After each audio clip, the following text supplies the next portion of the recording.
नारी में धैर्य भी है, नारी में पीड़ा सहन करने की शक्ति भी है।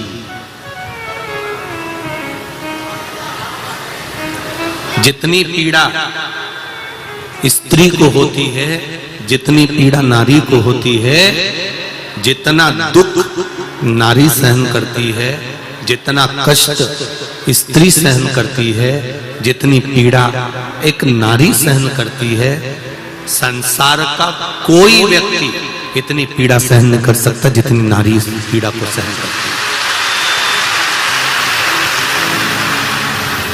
एक बच्चे को जन्म देते समय मां का दूसरा जन्म हो जाता है। एक बच्चे को जन्म देते समय माता का ये दूसरा जन्म होता है।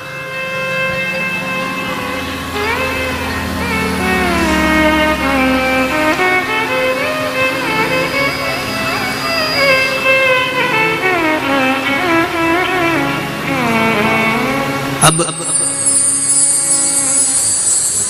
नारी में वो शक्ति है, नारी में वो बल है, नारी में वो तप है, नारी में वो साधना है, नारी में वो व्रत, नारी में वो उपासना है, वो बल है, वो शक्ति है, वो तप है, वो साधना है कि नारी जब पंचाक्षर मंत्र का जाप करती है, फिर से बोलिए सब लोग पंचाक्षर मंत्र को वापिस बोले, नमः शिवाय, ओम नमः शिवाय, नमः शिवाय, ओम नमः शिवाय। फिर से चालू करिए तो आप लोगों को भान हो जाएगा कि कभी भी हम भगवान शंकर का मंत्र जाप करें तो षडाक्षर से चालू ना करें। स्त्री जब भी मंत्र का जाप करे तो पंचाक्षर से चालू करें। अब आप लोग चालू हो जाए, नमः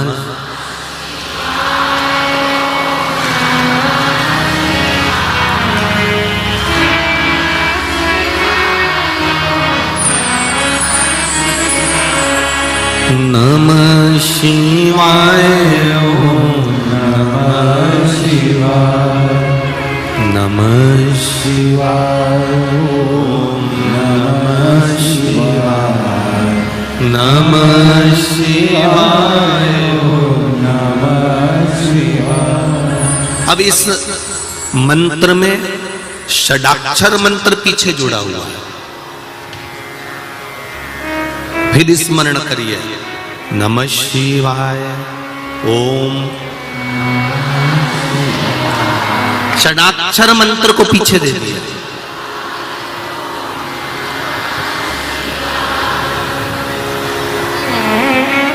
षडाक्षर मंत्र पीछे देना मतलब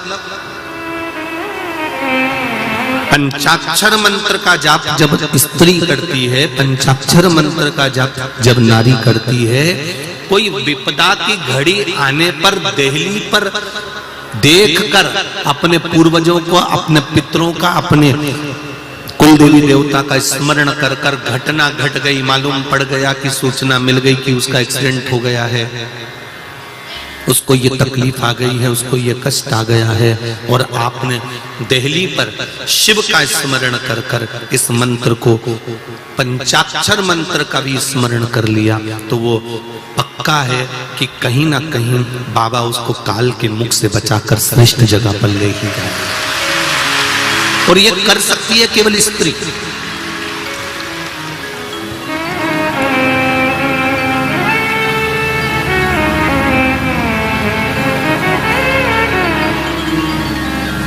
इसको कर सकती है नारी, इसको कर सकती है स्त्री।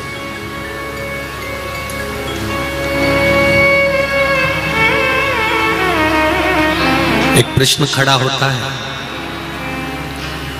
जितनी भी पूजन पाठ होती है ये स्त्री क्यों करे? थोड़ा बहुत तो ये बहरू भी करे ना, है? जो भी पूजन पाठ करे वो स्त्री करे, सारे व्रत उपास स्त्री करे, पुरुष क्यों नहीं?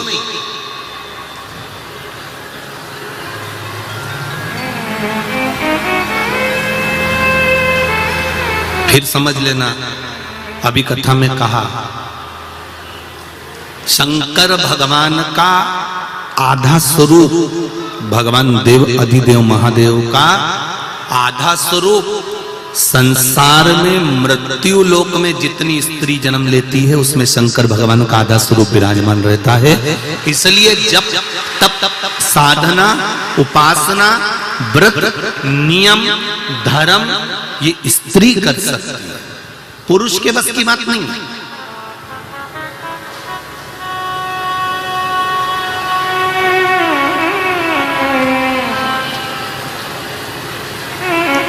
वो एक दिन एकादशी का व्रत करता है और पत्नी उसका मुख पढ़ लेती है, उसका चेहरा पढ़ लेती है, उसका स्वरूप देख लेती है कि उसको तकलीफ हो रही है। उसको देख लिया उसने, उसको देखकर समझ गई कि इसको तकलीफ है। इन्होंने व्रत जरूर कर लिया पर इनसे बन नहीं रहा, सद नहीं रहा। तो अगली बार से पत्नी अपने पति से कह देती है, सुनो तुमसे व्रत नहीं हो सकता, तुम मत करा करो, मैं कर लूंगी तुम्हारे बत्तल का, हो तुम चिंता मत करो, तुम तो दुकान जाओ अपना काम करो, व्रत उपास मैं कर सकती हूँ। मेरी जीजियों, मेरी माताओं, कई बार हरतालिका तीज के दूसरे दिन चतुर्थी का व्रत आ जाता है माताओं का। बोलो सही है कि गलत है? चतुर्थी के दूसरे दिन, अरे बोलते जाओ, पंचमी का व्रत जाता है, ऋषि पंचमी का। पंचमी के बाद में छठ का व्रत आ जाता है। कई बार इससे पहले भी कोई ना कोई व्रत आ जाता है। माताओं के लाइन से इतने व्रत आ जाते हैं तो भी इनके चेहरे पर सल नहीं आता और जो भी पूजन करती है वो दिल से करती है।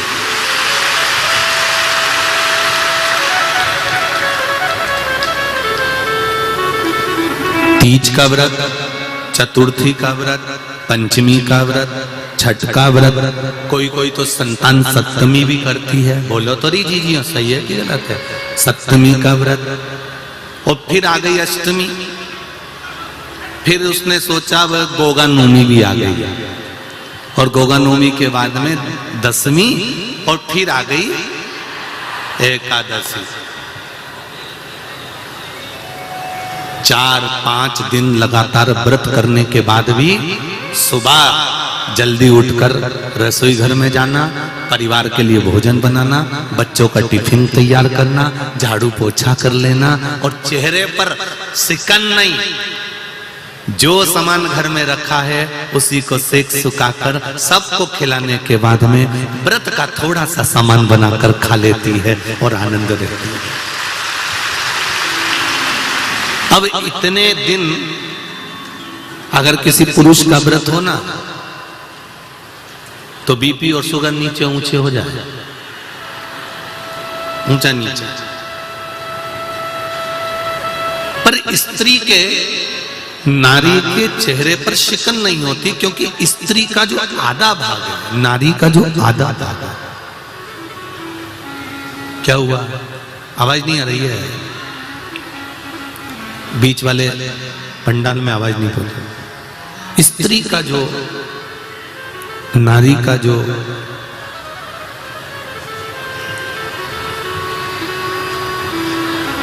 आधा स्वरूप है वो शिव का स्वरूप है, वो शंकर का स्वरूप है। उसका तप, उसकी साधना, उसका बल बड़ा होता है। इसलिए महाराज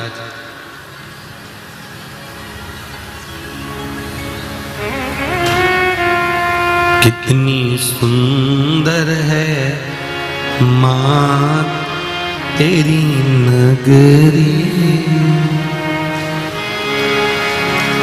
कितनी सुंदर है माँ तेरी नगरी, भोले पैदल चले आ रहे हैं, कितनी सुंदर है माँ तेरी नगरी,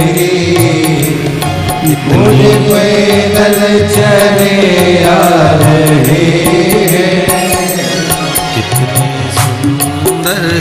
माँ तेरी नगरी, कितनी सुंदर है माँ तेरी नगरी। भोले पैदल चले आ रहे हैं, भोले पैदल चले आ रहे हैं, भोले पैदल चले आ रहे हैं। कितनी सुंदर है माँ तेरी नगरी, कितनी सुंदर है माँ तेरी नगरी।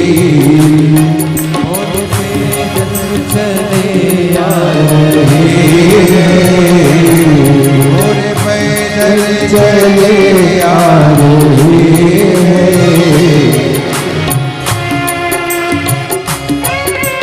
हरि बोल।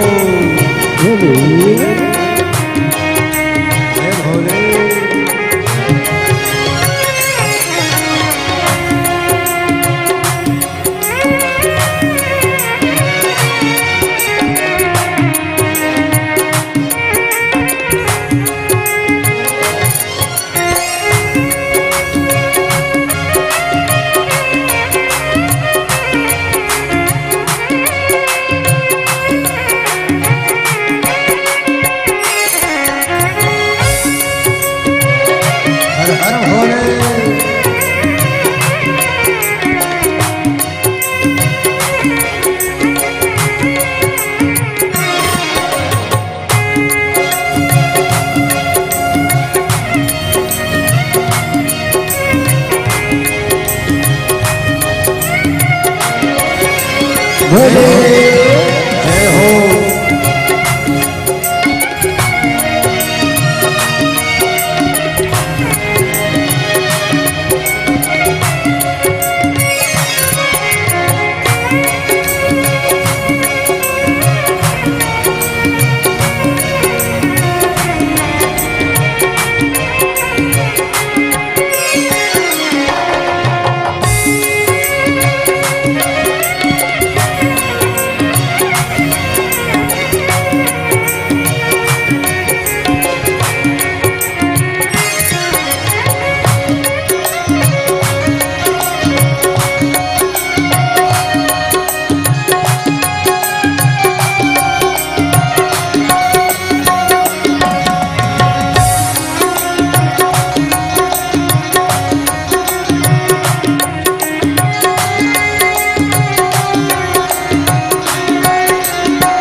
उनकी जटा में गंगा विराजे, गंगा बहाते चले आ रहे हैं। उनकी जटा में गंगा विराजे, गंगा बहाते चले आ रहे हैं। उनकी जटा में गंगा विराजे, गंगा बहाते चले आ रहे हैं। उनके जटा में गंगा विराजे, गंगा बहाते चले आ रहे हैं।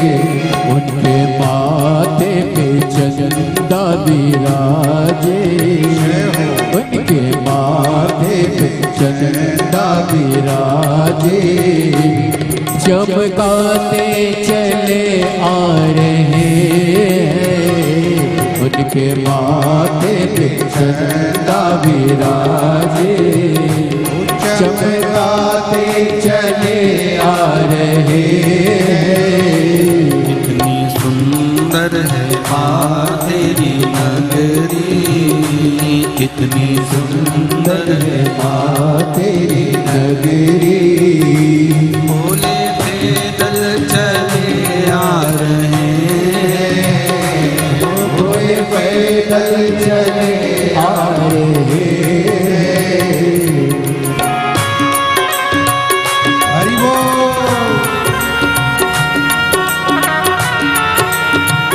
हे भोले।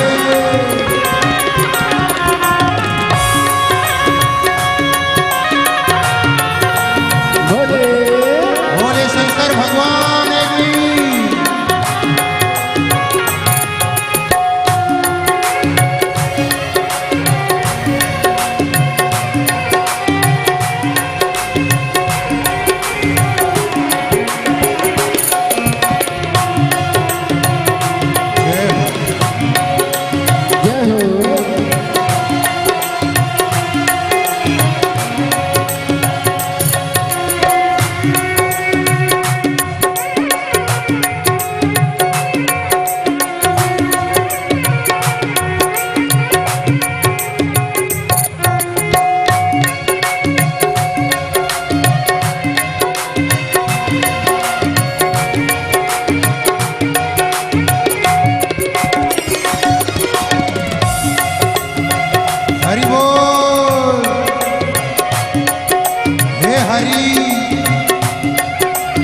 विराजे, डमरू बजाते चले आ रहे हैं। उनके हाथों में डमरू विराजे, डमरू बजाते चले आ रहे हैं। उनके अंगों में बागंबर छाला, उनके अंगों में बागंबर छाला, वो पहन कर चले आ रहे हैं। उनके अंगों में बागंबर छाला, वो पहन कर चले आ रहे हैं। कितनी सुंदर है माँ तेरी नगरी, कितनी सुंदर है माँ तेरी नगरी। भोले पैदल चले आ रहे हैं, पैदल चले आ रहे हैं। हे भोले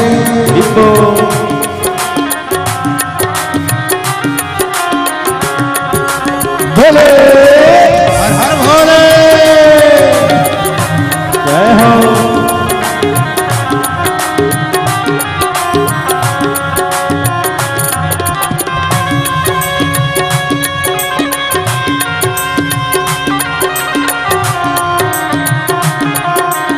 हर हर महादेव।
उनके पैरों में घुंघरू विराजे, वो बजाते चले आ रहे हैं। उनके पैरों में घुंघरू विराजे, वो बजाते चले आ रहे हैं। उनके पैरों में घुंघरू विराजे, घुंघरू बजाते चले आ रहे हैं। उनके पैरों में घुंघरू विराजे, वो बजाते चले आ रहे हैं। संग गौरा मैया सोहे, संग गौरा मैया सोहे, जोड़ी बनाकर चले आ रहे हैं। जोड़ी बनाकर चले आ रहे हैं। कितनी सुंदर है माँ तेरी नगरी, कितनी सुंदर है माँ तेरी नगरी। भोले पैदल चले आ रहे हैं, भोले पैदल चले आ रहे हैं। भोले पैदल चले आ रहे हैं।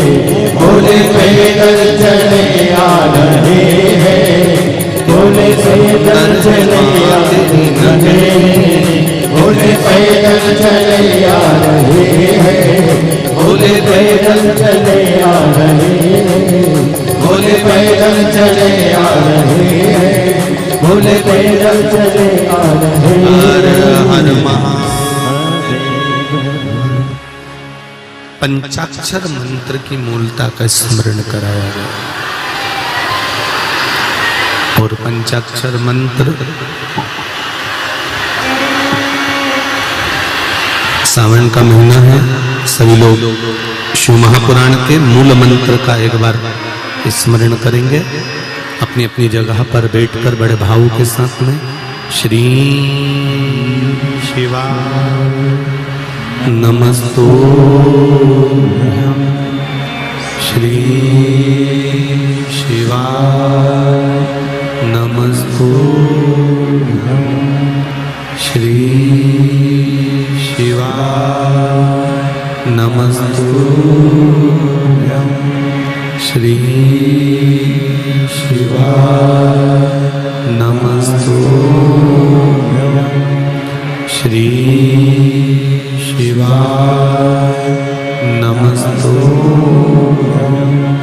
भोला सब दुख काटो मारा, भोला सब दुख काटो मारा। शिव शंकर जपो तेरी माला, भोले बाबा जपो तेरी माला, भोला सब दुख काटो मारा, भोला सब दुख काटो मारा। शिव कथा कहती है पंचाक्षर मंत्र का जाप जब नारी के जीवन में कोई दुख आए, तकलीफ आए, कष्ट आए, कुछ दुख की घड़ी सम्मुख खड़ी हो जाए, तब स्त्री भगवान शिव की चौखट का स्मरण कर कर पंचाक्षर मंत्र का जाप कर सकती है, पंचाक्षर मंत्र को जप सकती है। एक बार पुनः फिर माताएं पंचाक्षर मंत्र का जाप करेंगे।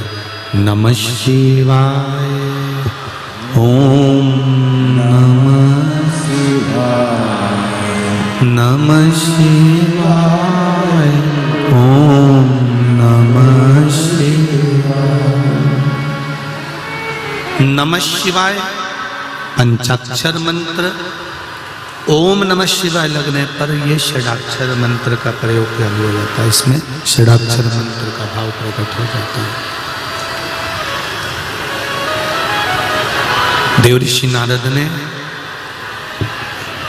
देवऋषि नारद जो वर्णन कर रहे हैं उसमें 6 सूत्र में पहला सूत्र है त्रिपुंड, दूसरा सूत्र है मंत्र का जाप,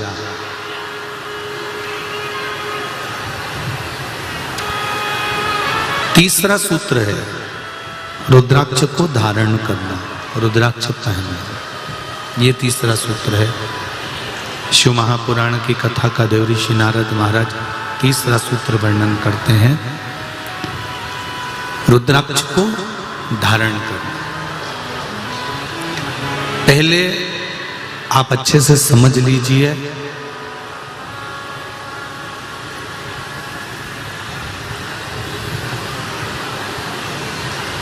कि रुद्राक्ष को धारण कैसे करना। अगर कुबेरेश्वर धाम का रुद्राक्ष यदि आपको मिला है, सीहोर का कुबेरेश्वर धाम का रुद्राक्ष, और बिना मोल का, क्योंकि कुबेरेश्वर धाम पर जो रुद्राक्ष दिया जाता है उसका कोई मोल नहीं होता, निशुल्क रहता है।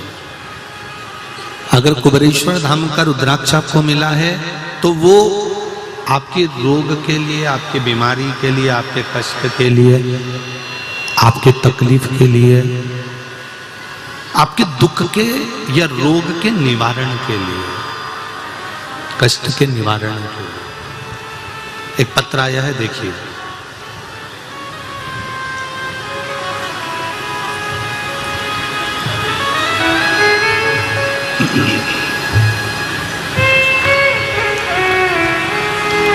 संजय जी गुजर, द्वारिकापुरी, 1969। संजय जी गुजर, द्वारकापुरी, 1969। कहीं बैठे हो तो हाथ हिलाइएगा। आप ही हैं? दोनों हाथ हिला दो एक बार। मेरे पापा की तबीयत खराब हुई थी, पाचन की थैली फट गई थी, ऑपरेशन करने का भी मना कर दिया था कि घर ले जाओ। मेरी बुआ सीहोर से रुद्राक्ष लेकर आए और उसका पानी रोज पिताजी पी रहे हैं। अब उनकी तबीयत बाबा की कृपा से ठीक हो गई है, पाचन की थैली भी अब कार्य करना प्रारंभ कर दी है। आज वह कथा सुनने भी आए हैं, साथ आए हैं बाबू। हर हर महादेव, दोनों हाथ हिला दो एक बार। एक फोटो भी उन्होंने लगाया है जिसमें उनका स्वास्थ्य जो गड़बड़ हुआ था उसको दिखाया है। ये वाला फोटो आप लोग आस्था चैनल पर देख रहे होंगे। एक रुद्राक्ष का महत्व क्या है बेटी? एक रुद्राक्ष की मूलता क्या है? एक रुद्राक्ष का स्वरूप क्या है?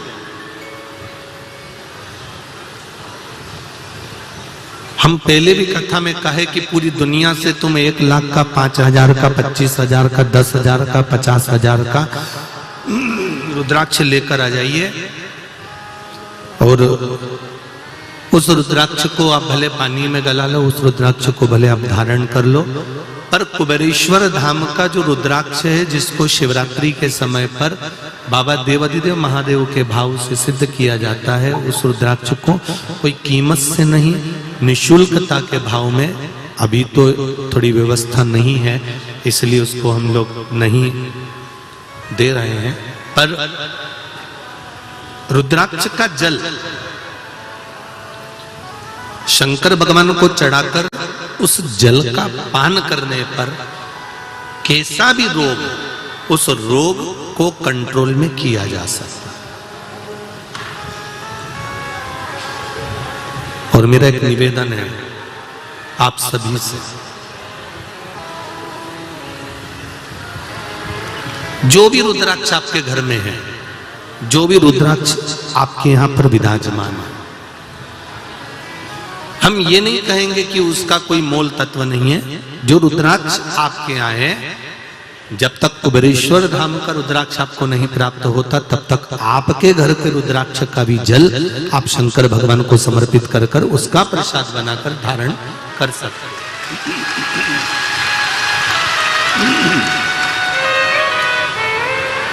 वह भी फलीभूत हो। जैसे कल अपन ने शिवरात्रि का पूजन करा कि नहीं करा? अरे बोलो तो जम के, करा ना सबने? शिवलिंग का निर्माण करा, पूजन करा। आप 365 दिन पार्थिव शिवलिंग का निर्माण करोगे, सावन महीने में पार्थिव शिवलिंग का निर्माण करोगे, पर जितनी बार भी आप पार्थिव शिवलिंग का निर्माण करोगे तो सूर्य अस्त होने से पहले पार्थिव शिवलिंग का विसर्जन आपको करना पड़ेगा। पर 12 महीने शिवरात्रि आती है। शिवरात्रि के समय पर, शिवरात्रि के दिन हम दिन में नहीं, रात में 1 पहर, 2 पहर, 3 पहर, 4 पहर में जितना मन बन जाए कि 1 पहर पूजन करूंगी मैं, 2 पहर करूंगी। कल अपन ने कितनी पहर की पूजन करी? जम के बोलो जरा। 1 पहर की पूजन करी।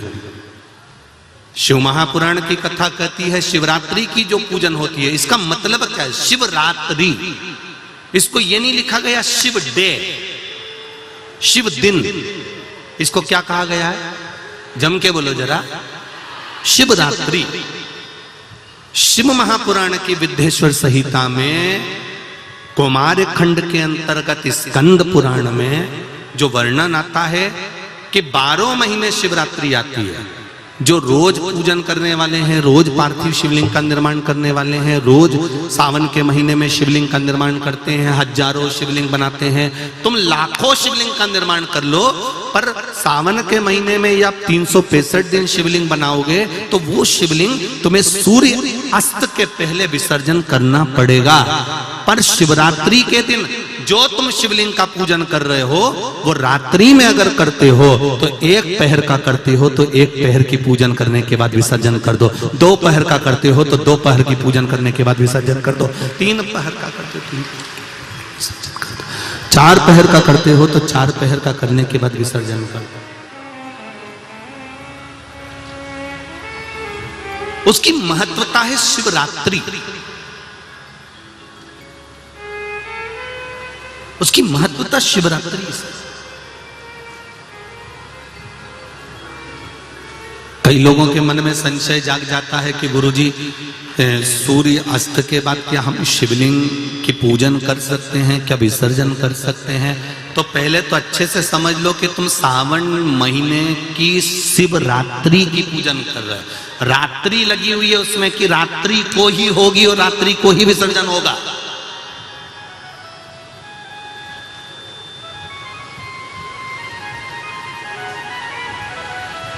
और जो नी पढ़ा लिखा हो तो गीता प्रेस गोरखपुर की जो पंडित प्रदीप मिश्रा जी पोथी पढ़ते हैं उसको लिया उसका नंबर देखकर और उसका स्मरण करना प्रारंभ करो कि हम 365 दिन अगर शिवलिंग का निर्माण करते हैं तो वो शिवलिंग का निर्माण हम दिन में कर दिन में विसर्जन कर सकते हैं। पर शिवरात्रि की पूजन करें तो रात्रि को भी शिवलिंग का निर्माण कर पार्थिव पूजन करने के बाद हम बाबा देवाधिदेव महादेव से रात भर चाहे तो 1 पहर, चाहे तो 2 पहर, चाहे तो 3 पहर, चाहे तो 4 पहर कैसा भी पूजन कर सकते हैं किसी भी रूप में।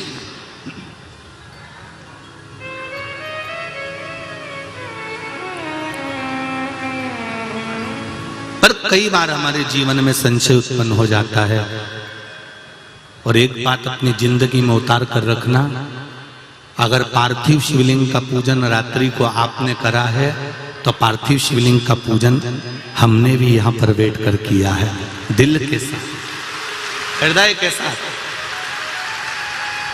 डॉक्टर दवाई देता है तो पेशेंट को देता है, एक दवाई काम नहीं कर सकती तो दूसरी देता है, दूसरी काम नहीं कर सकती तो तीसरी देता है।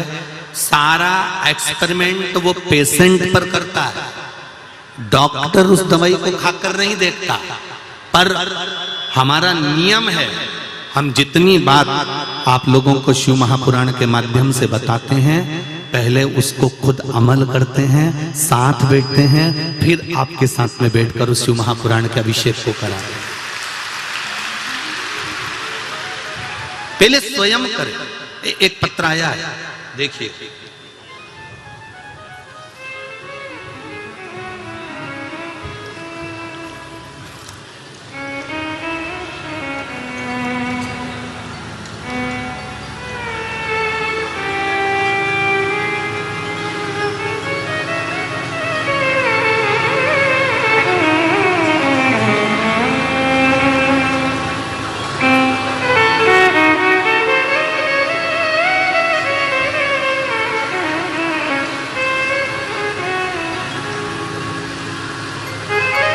गुरुदेव संतोष शिव शर्मा बाबा 375 शिव सिटी इंदौर। कहीं बैठे हो तो हाथ हिलाइएगा, कहीं बैठे हो तो हाथ हिलाइएगा, जहां भी बैठे हो हाथ हिलाइएगा। इधर है क्या?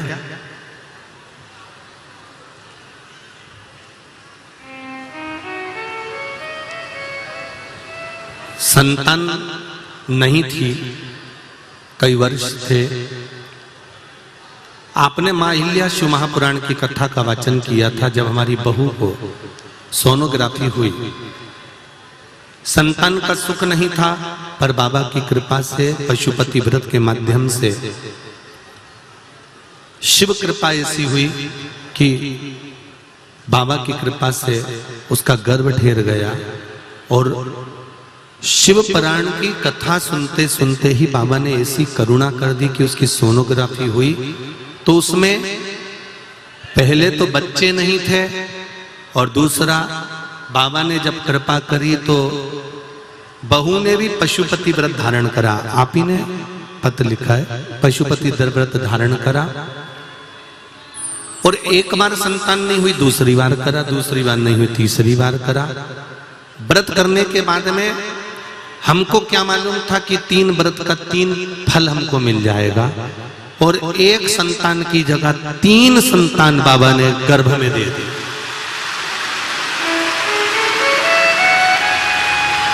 तीनों बच्चे आए हैं क्या? तीनों बच्चे आए हैं? अरे बोलो तो, बच्चे आए हैं क्या? ये 3 बच्चे बाबा शिव की कृपा से प्राप्त हुए, भगवान शंकर की करुणा से प्राप्त हुए। तेरी कृपा बिना न हिले एक भी, लेते हैं श्वास तेरी कृपा से तनो तनो। अगर तीनों बच्चे आए हैं तो उनको ऊपर भेज दो, अगर आए हो तो, और नहीं तो बाबा देवाधिदेव महादेव ने जो दिया है 3 फुलवारी आपको दी हैं, तीनों बच्चों के फोटो यहाँ आस्था चैनल के माध्यम से आप लोग देख रहे हैं। ये शिव कृपा है, ये शंकर की उदारता है। एक पत्र और बड़ा सुंदर है, देखिए।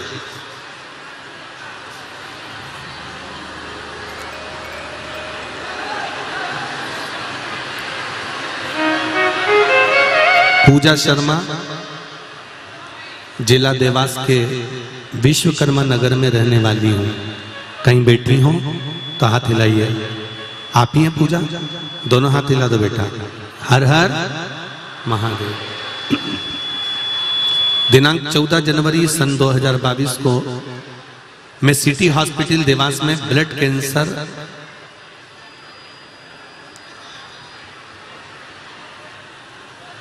एडमिट थी। मैं घर आई और मुझे किसी ने बताया कि टीवी पर शिव महापुराण की कथा चल रही है, जो कि सीहोर जिले के रहने वाले पंडित प्रदीप मिश्रा जी की शिव पुराण सुनो, तुम्हारी सभी परेशानियों का हल प्राप्त होगा उसमें। तभी मैंने टीवी पर शिव महापुराण की कथा सुनना चालू करी। अगले ही दिन मैंने श्री शिवाय नमस्तुभ्यम का जाप चालू किया और 1 लोटा जल चढ़ाकर आई। दिनांक 25 जनवरी 2022 को मेरा डायलिसिस का चेकअप था। तभी डॉक्टर ने मुझे बोला कि अब आपके कीटाणु मरना मात्र कम हो गए हैं बनना, और यह सब शिव महापुराण की कृपा से हुआ। 1 लोटा जल जो मैं शिव जी को चढ़ाती हूँ, उस जल को पीना चालू करा, ब्लड कैंसर मेरा समाप्त पर हो गया। ये शिव कृपा। बैठिए पूजा जी। श्री शिवाय नमस्ते। तेरी कृपा बिना न हिले एक भी अणु, लेते हैं श्वास तेरी कृपा से तनो।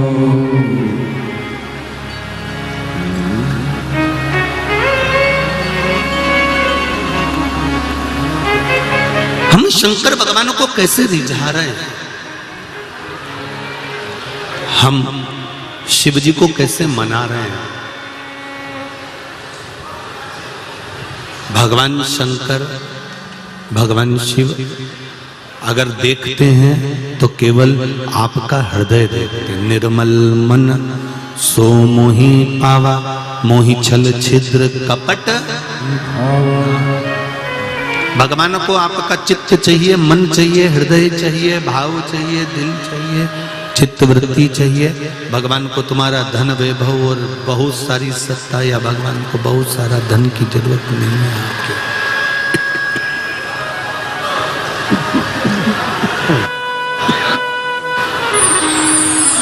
भगवान को आपके धन की जरूरत नहीं है। शिव महापुराण की कथा कहती है 6 सूत्र में पहला सूत्र है त्रिपुंड, दूसरा सूत्र है पंचाक्षर मंत्र, तीसरा सूत्र है रुद्राक्ष, चौथा सूत्र शिव कथा सुनना।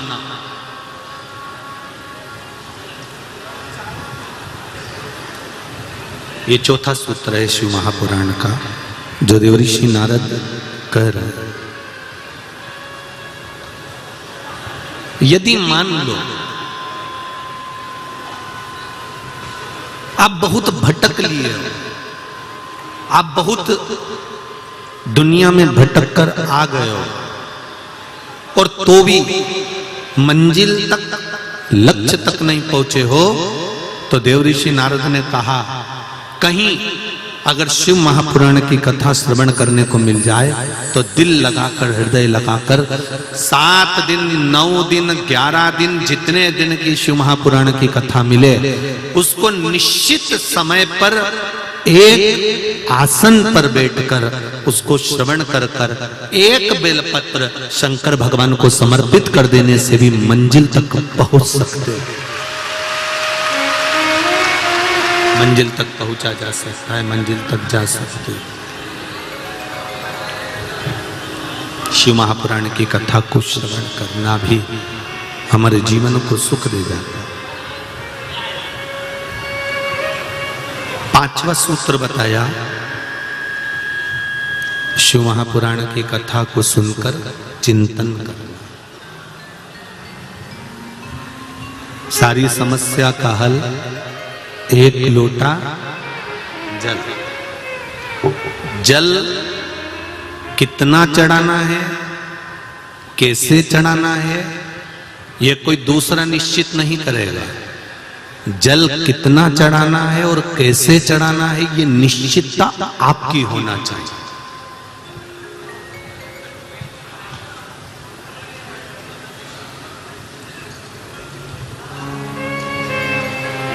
ये निश्चितता आपकी हो।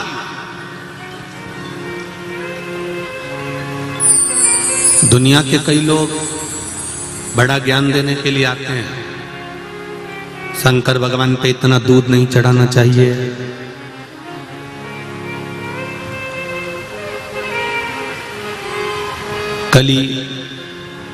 कल इतना धतूरा, इतनी बेलपत्र, इतना सामान पूजन का बिक्री हुआ तो ही लोगों ने कह दिया। बताओ, एक तो महंगाई, ऊपर से महाराज ने बता दिया ये सामान लिया, एक गुलाब का फूल 20-20 रुपए का बिक गया।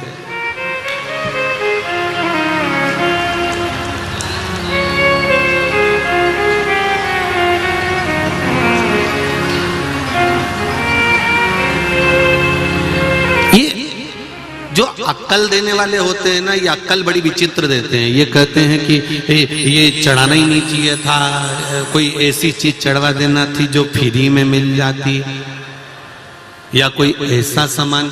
कई लोग मिल जाते हैं ऐसे दुनिया में। तुमने देखा होगा पहले एक फिल्म बनी थी, उस फिल्म में भी उन्होंने कह दिया था कि शंकर भगवान को इतना दूध नहीं चढ़ाना चाहिए, दूध किसी गरीब बड़े को पिला देना चाहिए। तो शंकर जी के हिस्से का ही पिलाओ, तुम्हारे हिस्से का पिला दो ना, दिक्कत क्या है?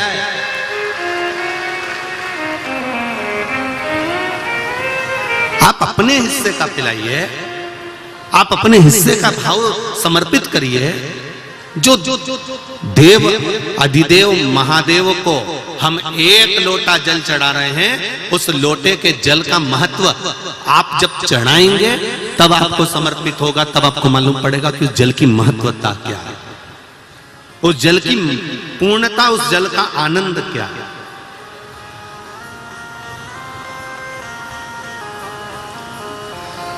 हाँ, दुख आता है, तकलीफ आती है, कष्ट आता है, ये उसी में का हाल है। जैसे तुम यहां से निकल कर जाओ, आगे एक चौराया आ जाएगा, उस चौराहे पे बत्ती लगी रहती है, लाल और हरी। बोलो लगी है कि नहीं लगी है? जब लाल बत्ती होती है तो गाड़ी को, अरे बोलो तो जम के, रोकना पड़ता है। हरी बत्ती हुई, लाइन क्लियर, चले जाओ।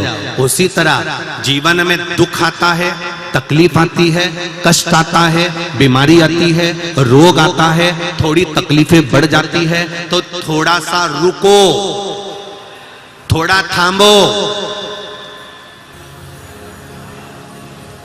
यही समझ लो कि मंजिल तक पहुंचना है और थोड़ा कष्ट आ गया है तो परमात्मा के यहां की लाल बत्ती खड़ी हो गई है, थोड़ी देर रुक लो।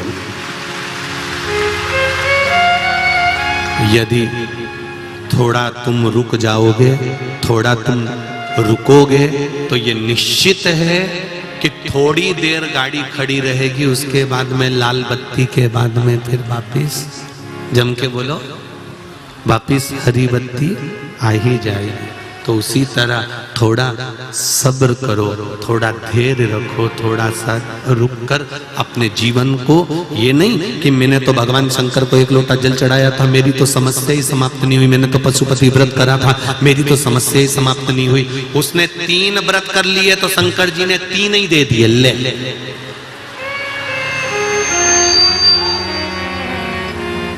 वो कोई साधारण है क्या? मेरा देवाधिदेव महादेव, मेरा शंकर।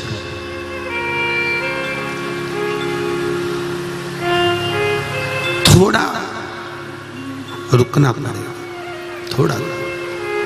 अगर दुख है, तकलीफ है, कष्ट है, रोग है, बीमारी है, कोई दुख बड़ा आ गया है, तो थोड़ा सा रुको। हरी बत्ती हो जाए तब गाड़ी को आगे ले जाओ। दुख आ गया है तो थोड़ा सा संभलो, कष्ट आ गया है थोड़ा संभलो, थोड़ी तकलीफें आ गई हैं थोड़ा सा संभलो, भटकना मती।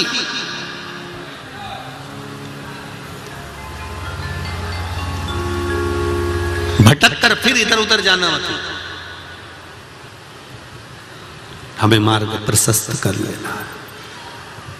थोड़ा तकलीफ जरूर आएगी, कष्ट जरूर आएगा, तकलीफें आती हैं, मानव जीवन है, पर मैंने तेरे ही भरोसे, ओ बाबा तेरे ही भरोसे, हवा बिच उड़ती जावांगी, बाबा डोर तो छड़ी ना में कटी जावांगी, भोले में तेरी वतन, शंभो में तेरी वतन।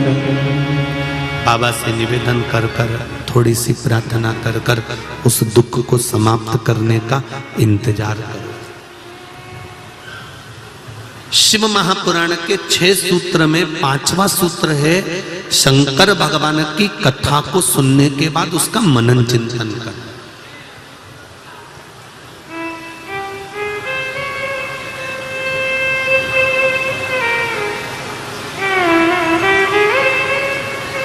जैसे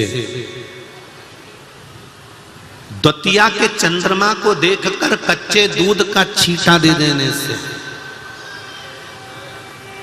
द्वितीया के चंद्रमा को देखकर सफेद पुष्प समर्पित कर देने से, द्वितीया के चंद्रमा को देखकर सफेद चंदन का छींटा दे देने से, उस चंदन को अपने ही हृदय पर लगा लेने से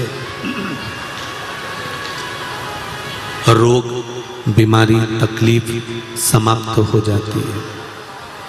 उसी तरह शिवरात्रि की रात्रि को, शिवरात्रि को रात्रि के समय पर हम फिर कहेंगे, तुम 12 महीने की शिवरात्रि का स्मरण करना प्रारंभ करो। हम आपसे केवल इतना जरूर कहेंगे कि बन सके प्रत्येक शिवरात्रि को थोड़ा सा मिट्टी का शिवलिंग का निर्माण कर कर उसकी पूजन कर कर विसर्जन कर दिया करो। बन सके तो करो। पूरे देश और विदेश में बैठे हुए संपूर्ण सनातनियों को मैं धन्यवाद देना चाहूंगा। आस्था चैनल की टीआरपी से मालूम पड़ा कि 44 करोड़ लोगों ने कल पार्थिव शिवलिंग का पूजन किया।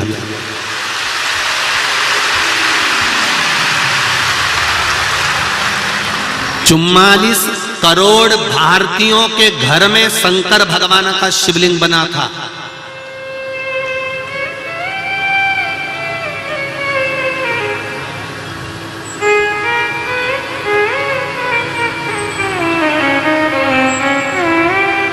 और अभी भी लक्ष्य पूरा नहीं हुआ है। अभी भी लक्ष्य पूरा नहीं हुआ है। 130 में से 30 हटा भी दूं तो भी कम से कम 100 करोड़ शिवलिंग का निर्माण होना चाहिए।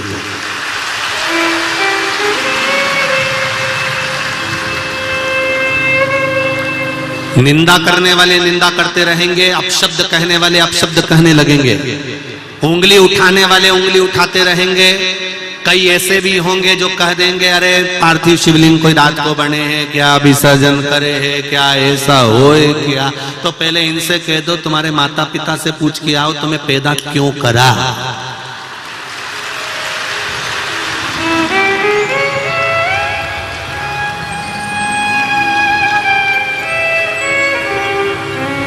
अरे तुम्हें गौरव महसूस होना चाहिए।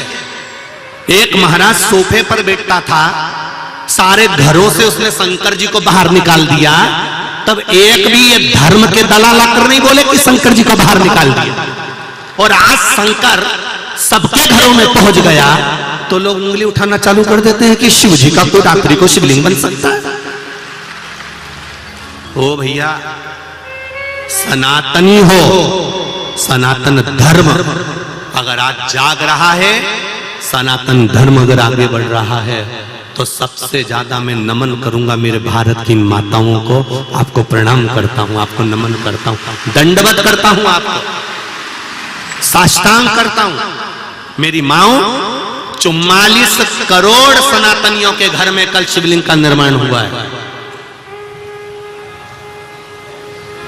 तारीख, दिन, तिथि, समय लिखकर रख लेना और अगले साल तक अंदाजा लगा के बैठना कि दुकान पर तुम कमाते थे 500 रुपए कमाते थे तो वो 50,000 हुए कि नहीं हुए, इसके बाद सूचना देना कि प्राप्त हुआ। ये शिव कथा है। यहां पर देवऋषि नारद स्वयं कह रहे हैं कि कथा श्रवण करने के बाद उसका मनन चिंतन होना जरूरी है।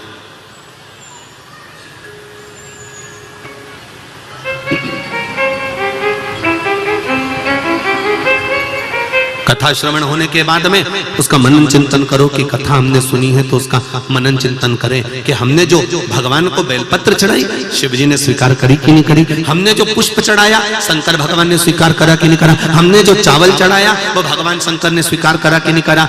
एक बात बहुत ध्यान लगाकर सुनना, पंडित जी तुम्हारे यहाँ पूजन कराने आए, तुमने पंडित जी को कुछ दिया, तुमने कुछ समर्पित करा, पंडित जी ने वो लिया, उनके आनंद से लिया। पर कई लोगों की दृष्टि होती है कि पंडित जी ने गणेश जी के दिनों में गणेश जी बिठाए थे, रोज पूजन करने आते थे, हम तो एक डब्बा प्रसाद चढ़ाते थे, पंडित जी इतना लेकर चले जाते थे। नहीं नहीं नहीं, तुम्हारा काम है देना, पंडित जी का काम है लेना। अब वो ब्राह्मण देवता ने अगर लिया है तो वो उनको दो, ब्राह्मण देवता को समर्पित किया है। पर ब्राह्मण क्या लिया है, कितना लिया है, कैसे लिया है, उसका वर्णन हमें स्मरण ना हो।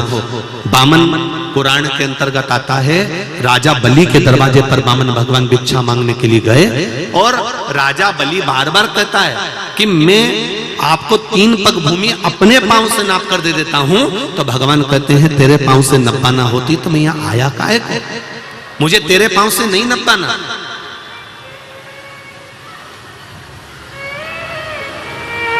मुझे तुम्हारे पांव से नहीं नपाना, मुझे तो अपने पांव से नापना।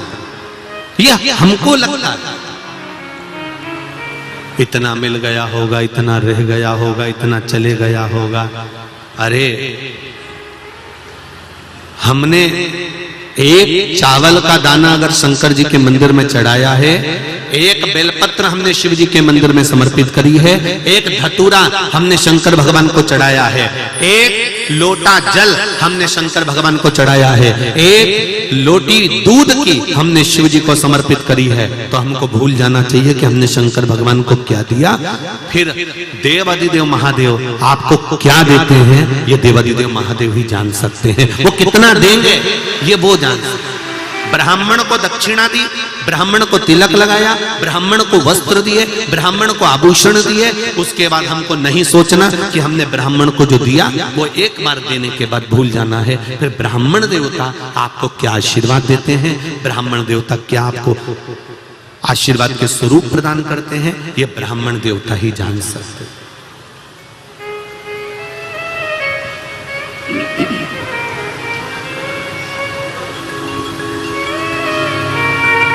थोड़ा दुख आए, तकलीफ आए, कष्ट आए, थोड़ी रुक लो।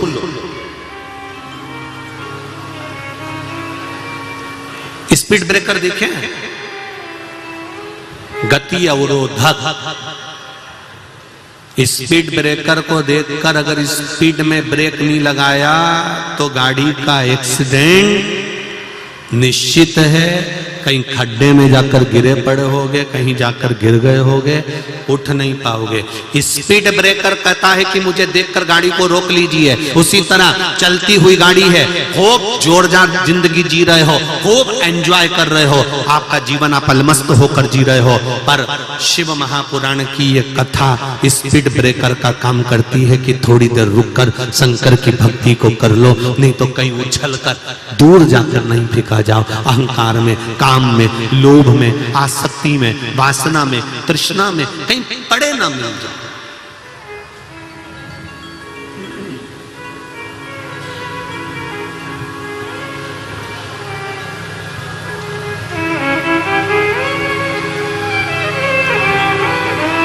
अरे भाई, जिसकी जिस चीज में रुचि होती है हम उसका वही नाम रख देते हैं जो चीज वो रखता है अपने पास।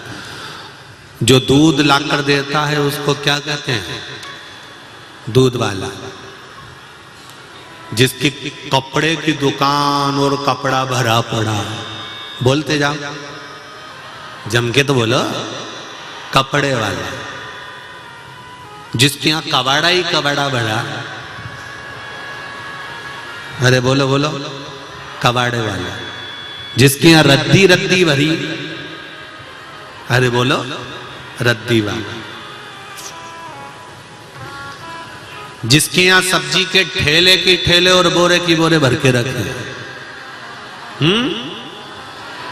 सब्जी वाला।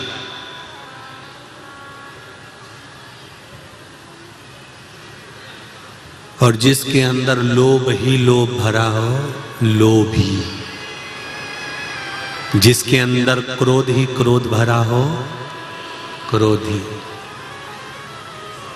जिसके मुख पर 24 घंटे झूठ भरा हो, केवल झुठेला नहीं, पक्का झुठेला।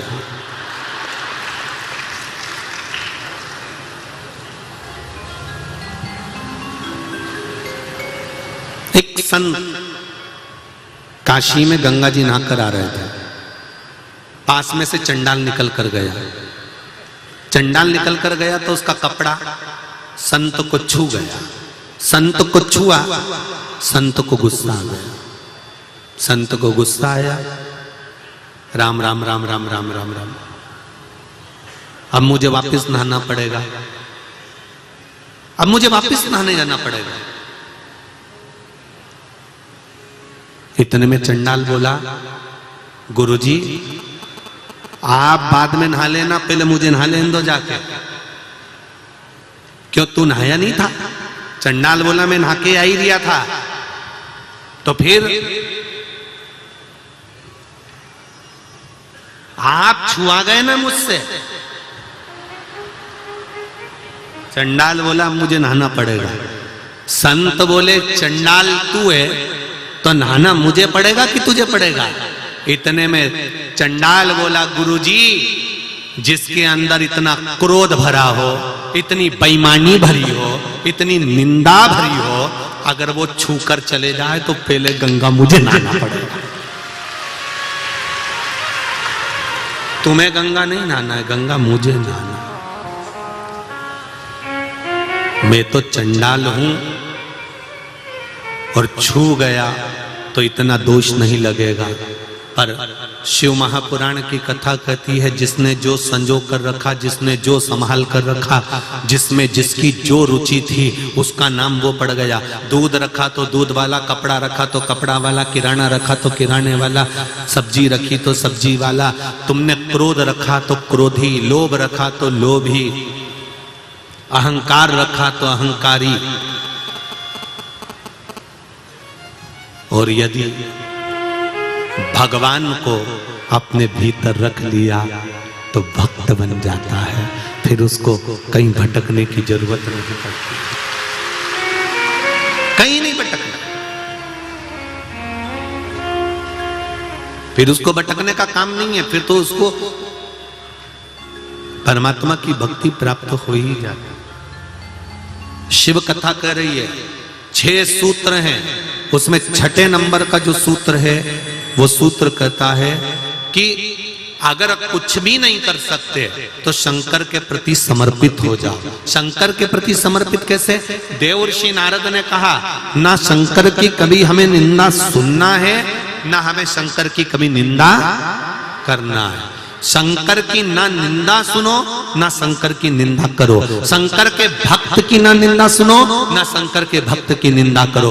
जीवन में अगर मौका मिल जाए तो शिव आराधना का इससे सुंदर कोई साधन नहीं है कि हम ना निंदा करेंगे ना निंदा सुनेंगे। पर गुरुजी, इतनी बुरी आदत है ना हम में, जब तक हम 2-4 की निंदा नहीं सुन लेनी, तब तक चाय भी हमारा घुट में नहीं उतरे।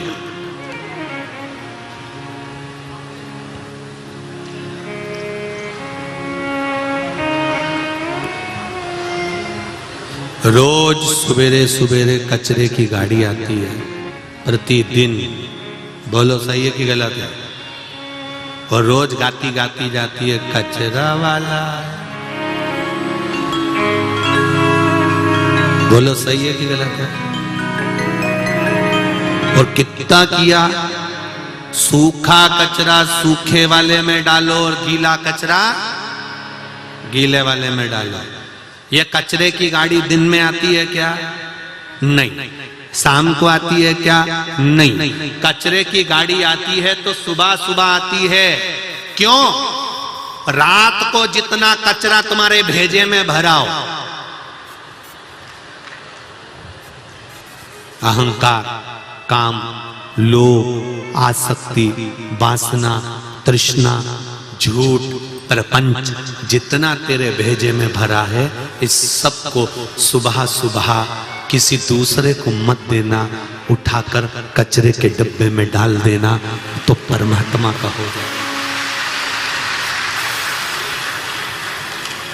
प्रतिदिन आ रही है कचरे की गाड़ी और प्रतिदिन कहकर जा रही है।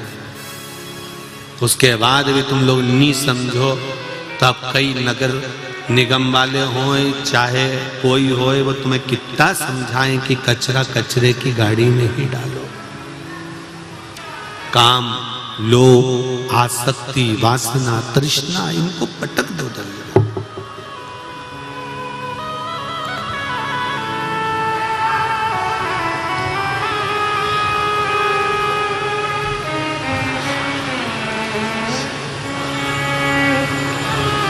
घर घर शंभु तेरी पूजा, दर्शन काशी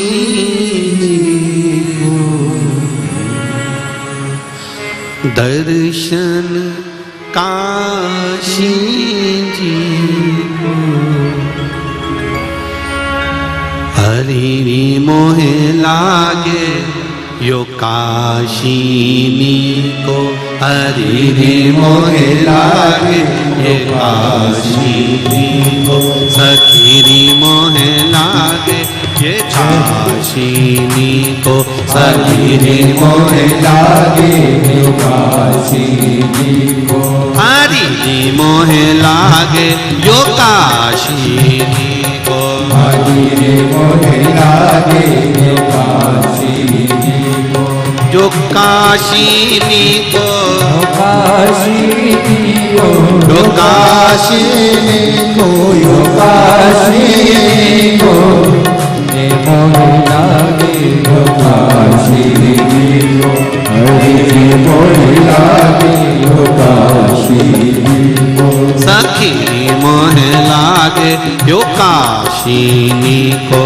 सखी रे मोहे लागे, यो काशिनी को हरि रे मोहे लागे, यो काशिनी को हरि रे मोहे लागे, यो काशिनी को यो काशिनी को यो काशिनी को यो काशिनी को काशिनी को सखी रे मोहे लागे, यो काशिनी को हरि रे मोहे लागे, यो काशिनी को हरि रे मोहे लागे, ये काशिनी को हरि रे मोहे लागे, यो काशिनी भाव से जय हो जय हो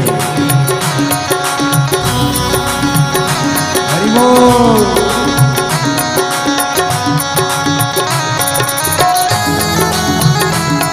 जय हो।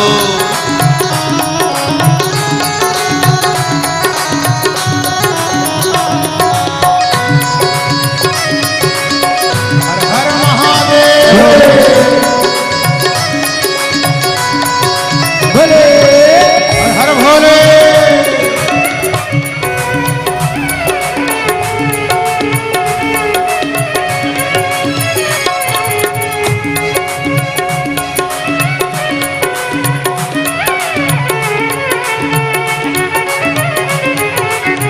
शंभो हर हर महादेव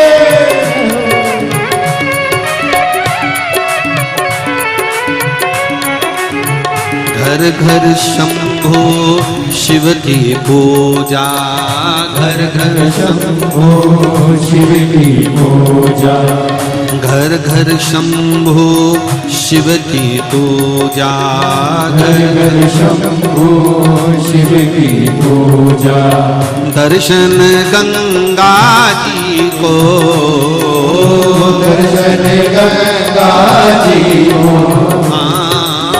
दर्शन गंगा जी को दर्शन गंगा जी को हरि मोहे लागे, ये काशिनी को हरि रे मोहे लागे, ये काशिनी को सखी रे मोहे लागे, ये काशिनी को हरि रे मोहे लागे, ये काशिनी को यो काशिनी को काशिनी को आकाशिनी को काशिनी को आकाशिनी को काशिनी को सखी रे मोहे लागे, ये काशिनी को हरि रे मोहे लागे, ये काशिनी को हरि रे मोहे लागे, ये काशिनी को हरि रे मोहे लागे, ये काशिनी को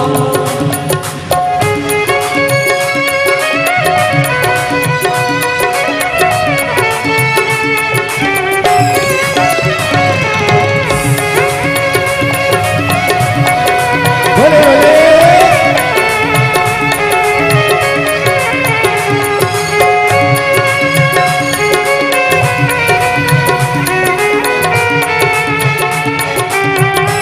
हो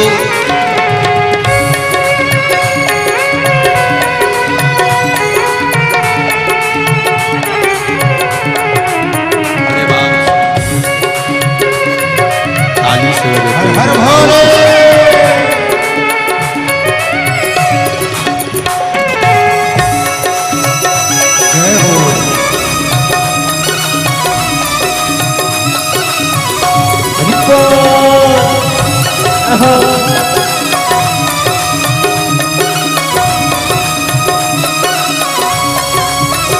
हे भोरे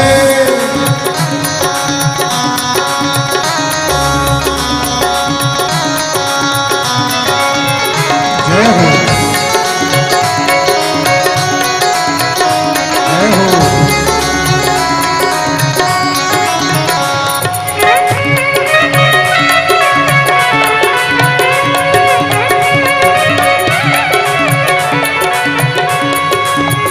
घर घर शंभु शिव की पूजा, घर घर शंभो शिव की पूजा, घर घर शंभु शिव की पूजा, घर घर शंभु शंभो शिव की पूजा, दर्शन गंगा जी को, दर्शन गंगा जी को, दर्शन गंगा जी को, दर्शन गंगा जी को, जी मोह लागे ये का रे मोहे लागे काशीनी को, गिरी मोह लागे ये काशीनी को, रे मोहे लागे काशीनी को, जो काशीनी को, काशीनी को, जो काशीनी को,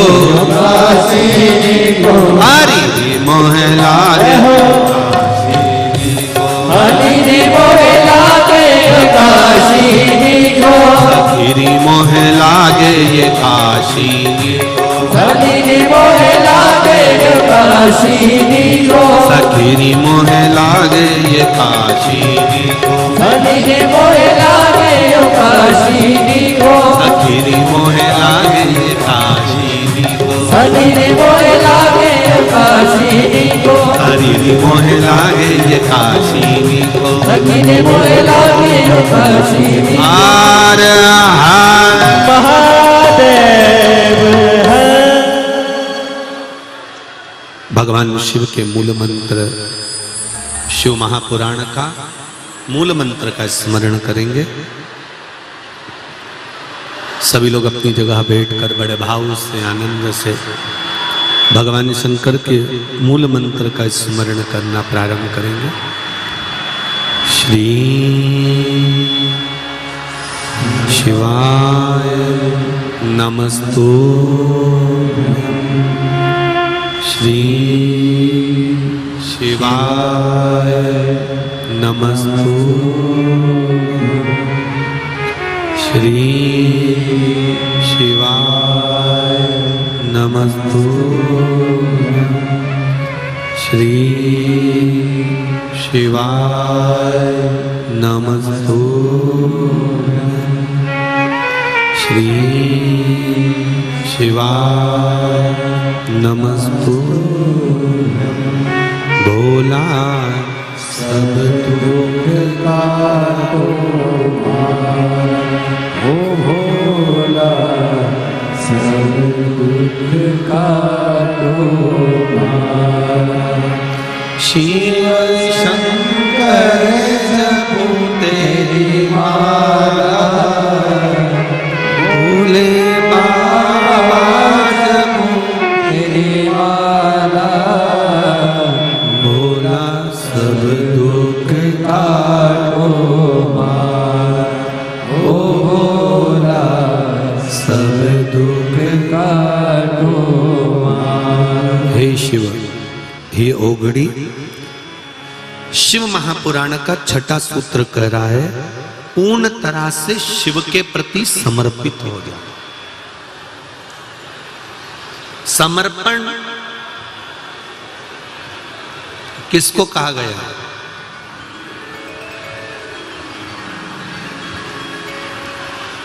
समर्पण का मतलब क्या? आपने किसी वस्तु को किसी को दे दिया, उसको समर्पित कर दिया, उसको समर्पण नहीं कहा।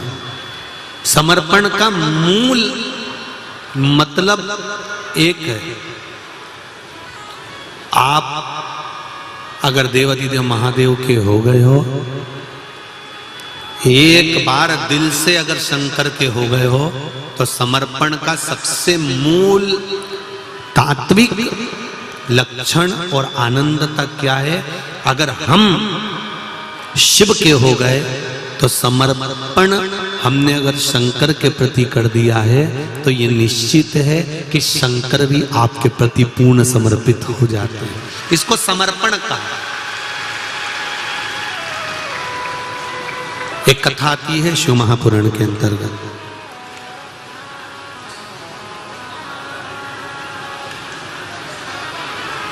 तारकासुर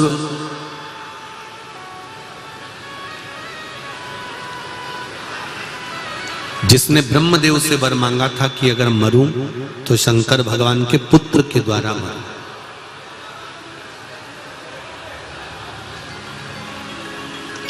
अगर मेरे प्राण जा रहे हैं तो शंकर भगवान के पुत्र के द्वारा मैं मरूं।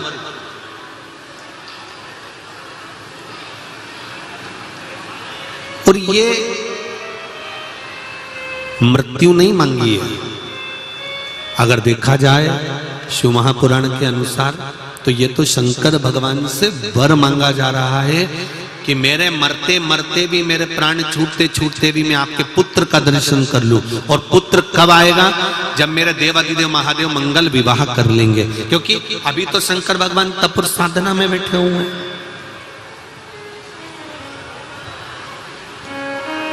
अभी तो मेरे देवादिदेव महादेव तप साधना में लगे हुए हैं।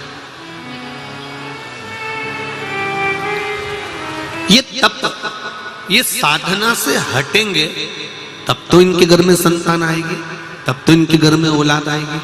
तो अगर मांगा तो मांगा भी ऐसा कि मेरे घर में ऐसी कृपा हो कि तारकासुर कह रहे हैं कि अगर मेरे प्राण छूटे, अगर मेरे प्राण जाएं तो मुझे वर दीजिए, ऐसा वर प्रदान कर दीजिए कि शंकर भगवान के पुत्र के द्वारा मेरे प्राण छूटे।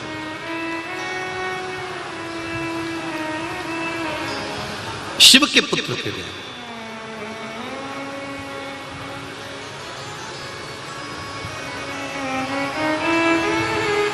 अब एक को माइक देंगे ना तो बहुत सारे खड़े हो जाएंगे। चलो बोलो बोलो, देव माइक दो, देव बेटी को माइक दो।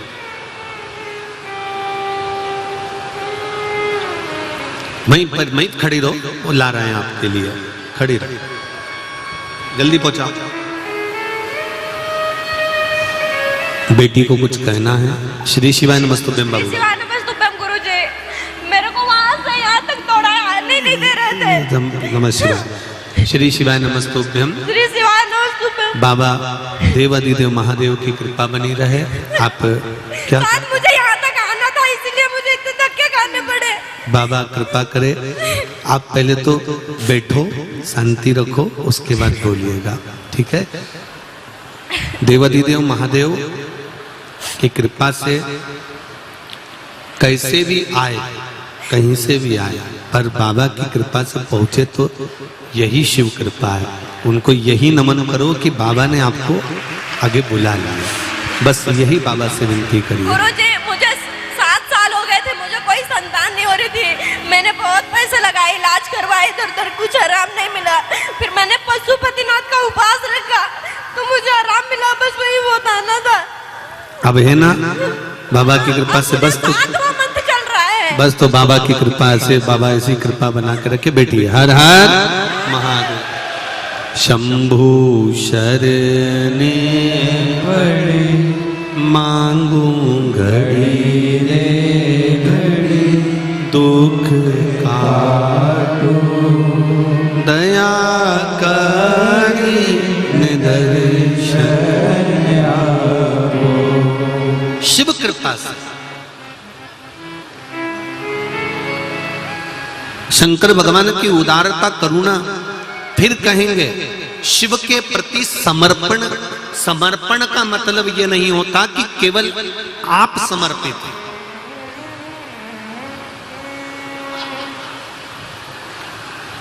समर्पण का मतलब यह नहीं है कि केवल आपका समर्पण। समर्पण का मतलब है कि देवादिदेव महादेव भी आपके प्रति समर्पित है। फिर समझ लेना, जरा अच्छे से समझिए।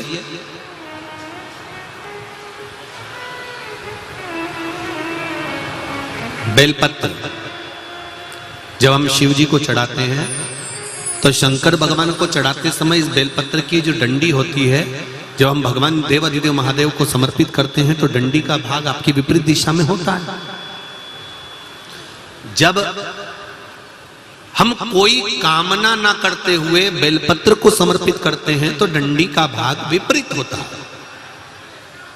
पर जब हमारी कोई कामना होती है, हम कुछ भगवान से अगर लेना चाहते हैं, मांगना चाहते हैं, भगवान से हम कुछ कहना चाहते हैं, तो ये बेलपत्री की डंडी का मुख अशोक सुंदरी की ओर हो जाता है। कहां कर देते हैं फिर इस डंडी को? जम के बोलो जरा। मतलब ये शिवलिंग से जहां जल धारा जल बह रहा है, फिर जब हम शंकर के शिवलिंग पर बेलपत्र चढ़ाते हैं तो डंडी का मुख अशोक सुंदरी की ओर कर देते हैं। जब हमारी कोई कामना होती है तब,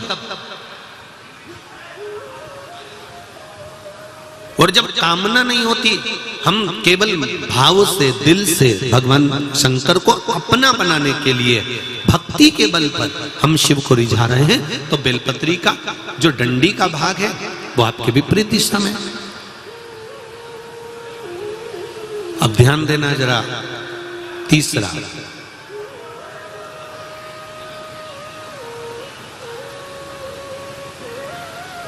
शंकर भगवान को जो बेलपत्र चढ़ती है वो उल्टी चढ़ती है। सब लोग ऐसे ही चढ़ाते हो ना? अरे बोलो तो जम के। मतलब ये जो चिकना चिकना सा भाग है ये शिवलिंग की ओर होता है, ठीक है। पर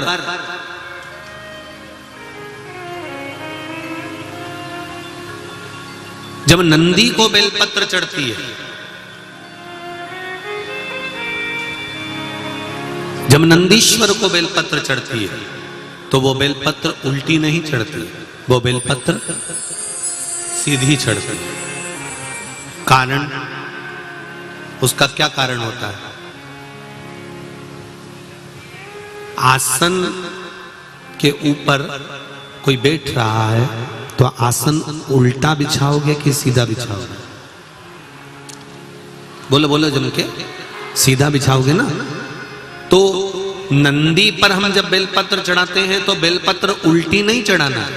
नंदी पर जब हम बेलपत्र चढ़ाते हैं तो सीधी चढ़ाते हैं। उसका कारण क्या है कि नंदी पर भगवान शंकर आसन लगाकर बैठते हैं तो हमारी बेलपत्री का सुख उनको प्राप्त हो जाए।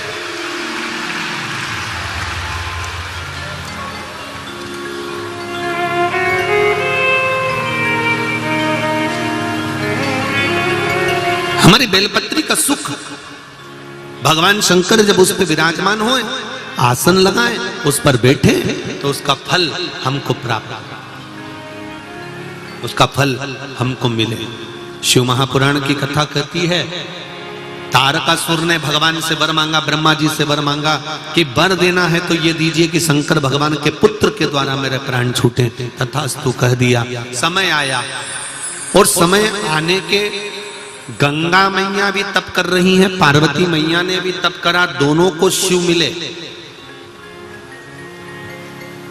और जिस समय शंकर भगवान के तेज पुंज को ले जाकर गंगा जी में दिया गया, गंगा जी में समर्पित किया गया, गंगा जी को दिया गया, तब 6 पुत्रों का जन्म गंगा जी की जलधारा से हो गया, जिसको षडानंद कार्तिक कहा, जिनको कृतिकाओं ने पाला।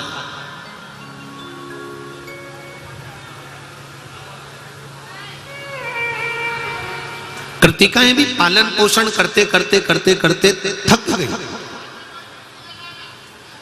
और जब कृतिकाएं थक गईं तो फिर कृतिकाओं ने गंगा मैया से विनती कर कर हाथ में जल लेकर इन 6 पुत्रों को एक कर दिया, तो मुख तो 6 रह गए, शरीर एक हो गया। आप लोगों से पहले भी कहा, आज फिर कह रहे हैं, गर्भ में अगर संतान है और आपको लग रहा है कि ये संतान, जैसे एक पत्र आया है, देखिए,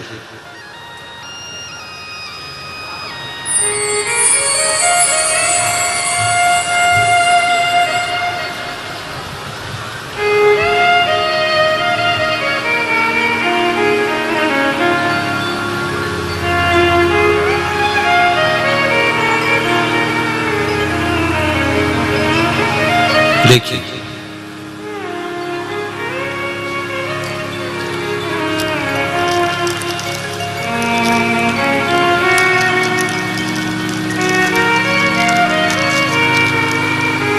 ये तो बच्चे का फोटो है और पत्र देखिए,